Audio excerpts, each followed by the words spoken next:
Brad Keselowski tried to pay homage to his late father at the Daytona 500 conference. Daytona Beach, Florida. Brad Keselowski climbed out of his battered race car at the end of last year's Daytona 500. Yanked off one glove and threw it at the smoking heap of steel and sheet metal. He did the same with the other glove before pulling off his helmet, grabbing it by the chin strap and tossing another heater toward the mangled mess that had come to rest between the final two turns. This one hurt for reasons Keselowski didn't initially reveal. The 2012 Cup Series champion had told his ailing father before traveling to Daytona Beach that he was going to win NASCAR's season-opening race for him. "I thought about him the whole plane ride home and how close I was," Keselowski said. Keselowski has waited a year for another shot, and this one comes with a heavy heart. Keselowski's father, Bob, died in December at age 70 after a 2-year bout with cancer. Bob Keselowski, the 1989 ARCA Series champ and a longtime driver and team owner, celebrated his son's title nearly a decade ago and was on board with Brad's big move to part owner at Roush Fenway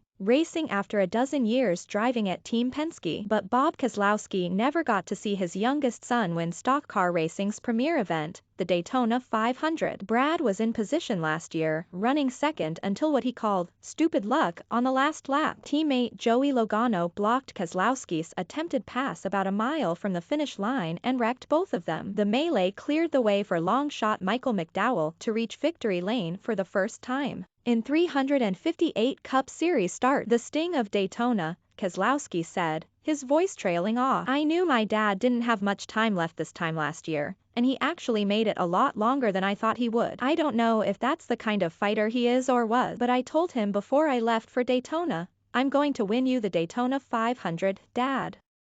That's part of what stung so bad, losing it the way I did last year. I wanted to win it for him."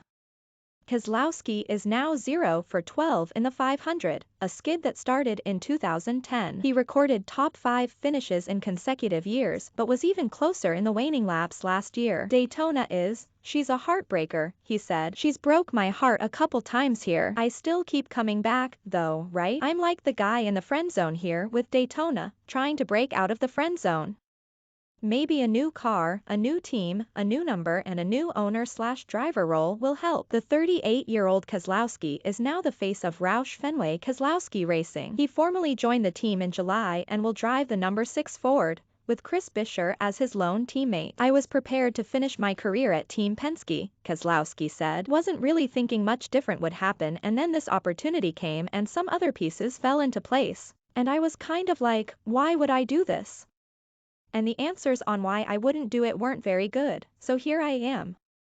It's a natural fit for Keselowski. After all, he started a Truck Series team in 2008 that raced regularly between 2012 and 2017. His grandfather, great-uncle and older brother also brief NASCAR careers, but Keselowski's father was the one who really got Brad hooked as a youngster in Rochester Hills, Michigan. "I owe a lot of my success to him," Keselowski said. "Some people are self-made and some people are 100% a product of their family and their upbringing. I think I'm somewhere in between. My dad was never a cup racer. He never even had aspirations of that from what I can recall. He just wanted to race and kind of be a middle-class guy. My dad loved the sport to death. He was one of those kind of guys behind the scenes more often than in front of the camera. It takes a lot of people behind the scenes to support everybody in front of the camera, and he gave the sport his life from day one. And that's special to me. I'm proud of him. I'm proud of the things he's done."